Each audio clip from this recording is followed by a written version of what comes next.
DCM DK Shivakumar ಕನಸಿನ ಯೋಜನೆಗೆ ಸಂಕಷ್ಟ ಎದುರಾಗಿದೆ. ಎಸ್, ಡಿಸಿಎಂ ಡಿಕೆ ಶಿವಕುಮಾರ್ ಕನಸಿನ ಯೋಜನೆ ಹೇಮಾವತಿ ಎಕ್ಸ್‌ಪ್ರೆಸ್ ಲಿಂಕ್ ಕೆನಾಲ್. ಆದ್ರೆ ಈ ಯೋಜನೆಗೆ ಈಗ ಸಂಕಷ್ಟ ಎದುರಾಗಿದೆ. ಸಿಎಂ ಡಿಸಿಎಂಗೆ ತಲೆನೋವಾದ ಹೇಮಾವತಿ ಹೋರಾಟ. ಹೇಮಾವತಿ ಲಿಂಕ್ ಕಾಲುವೆ ಮೂಲಕ ರಾಮನಗರ ಜಿಲ್ಲೆಗೆ ನೀರು ಹರಿಸುವ ಪ್ರಯತ್ನವನ್ನ ಮಾಡ್ತಾ ಇದ್ರು.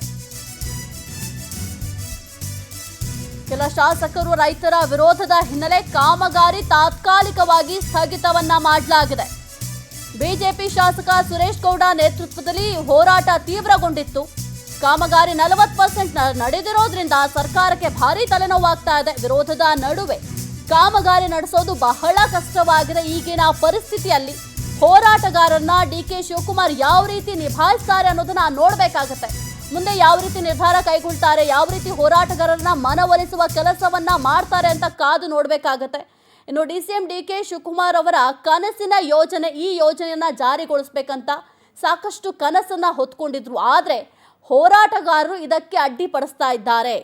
ಇನ್ನು ಸಿಎಂ ಡಿಸಿಎಂಗೆ ಹೇಮಾವತಿ ಹೋರಾಟ ಭಾರಿ ತಲೆನೋವಾಗಿದೆ ಸದ್ಯಕ್ಕಂತೂ. ಹಾಗಾಗಿ ಯಾವ ನಿರ್ಧಾರವನ್ನ ತೆಗೆದುಕೊಳ್ತಾರೆ, ಮುಂದೆ ಏನು ಮಾಡ್ತಾರೆ ಅನ್ನೋದನ್ನ ಕಾದು ನೋಡ್ಬೇಕಾಗತ್ತೆ. ಈ ಕುರಿತು ಹೆಚ್ಚಿನ ಮಾಹಿತಿ ನೀಡ್ತಾರೆ ನಮ್ಮ ಪ್ರತಿನಿಧಿ ರೂಪೇಶ್. ಡಿಸಿಎಂ ಡಿಕೆ ಶಿವಕುಮಾರ್ ಅವರ ಕನಸಿನ ಯೋಜನೆ ಇದು. ಮುಂದೆ ಸರ್ಕಾರ ಯಾವ ರೀತಿಯ ನಿರ್ಧಾರವನ್ನ ಮಾಡ್ತಾರೆ, ಮುಂದೆ ಏನು ನಿರ್ಧಾರ ತೆಗೆದುಕೊಂಡು ಈ ಯೋಜನೆ ಏನಾದ್ರೂ ಮತ್ತೆ ಜಾರಿ ಮಾಡ್ತಾರಾ? ಸದ್ಯಕ್ಕಂತೂ ತಾತ್ಕಾಲಿಕ ಸ್ಥಗಿತ ಆಗಿದೆ. What next? ಸಾಹಿತ್ಯ, ಇಲ್ಲಿ ಹೇಮಾವತಿ ಎಕ್ಸ್‌ಪ್ರೆಸ್ ಲಿಂಕ್ ಕೆನಾಲ್ ವಿಚಾರಕ್ಕೆ ದೊಡ್ಡ ಮಟ್ಟಕ್ಕೆ ಜಟಾಪಟಿ ಆಗ್ತಾ ಇದೆ. ಇದು ರಾಜಕೀಯ ತೀರ್ವನ್ನು ಪಡ್ಕೊಳ್ತಾ ಇದೆ. ಕಾರಣ ಎಷ್ಟೇ, ಇಲ್ಲಿ ರಾಮನಗರ ಜಿಲ್ಲೆಗೆ ಇಲ್ಲಿಂದ ನೀರು ತೆಗೆದುಕೊಂಡು ಹೋಗಬಾರದು. ಯಾಕಂದ್ರೆ ನಮಗೆ ನೀರಿಲ್ಲ, ಕುಣಿಗಲ್ ಭಾಗಕ್ಕೆ ನೀರಿಲ್ಲ, ಅದೇ ರೀತಿಯಾಗಿ ಬೇರೆ ಬೇರೆ ಭಾಗ ತುಮಕೂರು ಜಿಲ್ಲೆ ಹಲವಾರು ಭಾಗಗಳಿಗೆ ನೀರಿಲ್ಲ. ಹೀಗಾಗಿ ನೀವು ರಾಮನಗರಕ್ಕೆ ನೀರು ಕೊಡ್ತೀವಿ ಅಂತ ಹೇಳಿದ್ರೆ ರಾಜಕೀಯ ಅಲ್ಲ ಅಂತ ಹೇಳಿ ಆಕ್ರೋಶ ಹೊರಹಾಕ್ತಾ ಇದ್ದಾರೆ.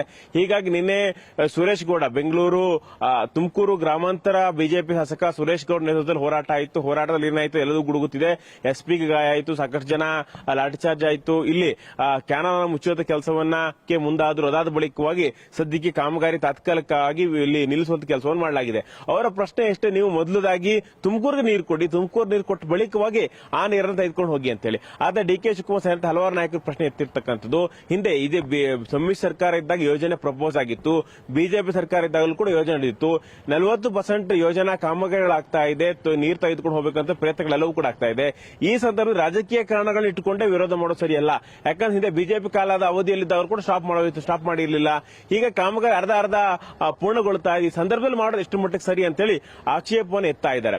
ಅದೇ ರೀತಿಯಾಗಿ ಯೋಜನೆ ಪೂರ್ಣಗೊಳಿಸ್ತೇವೆ ಅಂತೇಳಿ ಡಿ ಕೆ ಶಿವಕುಮಾರ್ ಹೇಳ್ತಾ ಇದ್ದಾರೆ. ಇದರ ನಡುವೆನೆ ಎಚ್ ಡಿ ರಂಗನಾಥ್ ಅಂದ್ರೆ ಕುಣಿಗಲ್ ಶಾಸಕ ರಂಗನಾಥ್ ಅವರೊಂದು ಪ್ರಸ್ತುತ ಮಾಧ್ಯಮ ಪ್ರಕಟಣೆ ಹೊರಡಿಸಿದ್ದಾರೆ.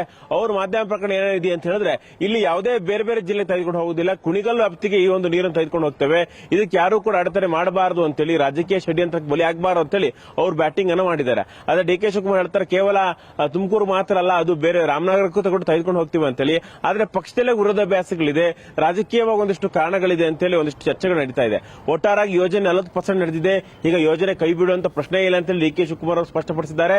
ಸಿಎಂ ಅವರು ಕೂಡ ಇದೇ ಮಾತನ್ನು ಹೇಳಿದ್ದಾರೆ, ಯೋಜನೆಯನ್ನು ಕೈ ಬಿಡೋದಿಲ್ಲ ಅಂತೇಳಿ. ಆದ್ರೆ ಯೋಜನೆ ಮಾಡ್ಲಿಕ್ಕೆ ಕೊಟ್ಟರೆ ವಿರೋಧ ಬರುತ್ತಲ್ಲ, ಅದನ್ನ ಹೇಗೆ ನಿಭಾಯಿಸ್ತಾರೆ ಅನ್ನೋದೇ ಇಲ್ಲಿ ಪ್ರಮುಖವಾಗಿರ್ತಕ್ಕಂಥ ಪ್ರಶ್ನೆ. ಸಾಹಿತ್ಯ. ಓಕೆ, ಥ್ಯಾಂಕ್ ಯು ರೂಪೇಶ್ ನಿಮ್ಮೆಲ್ಲ ಮಾಹಿತಿಗಾಗಿ.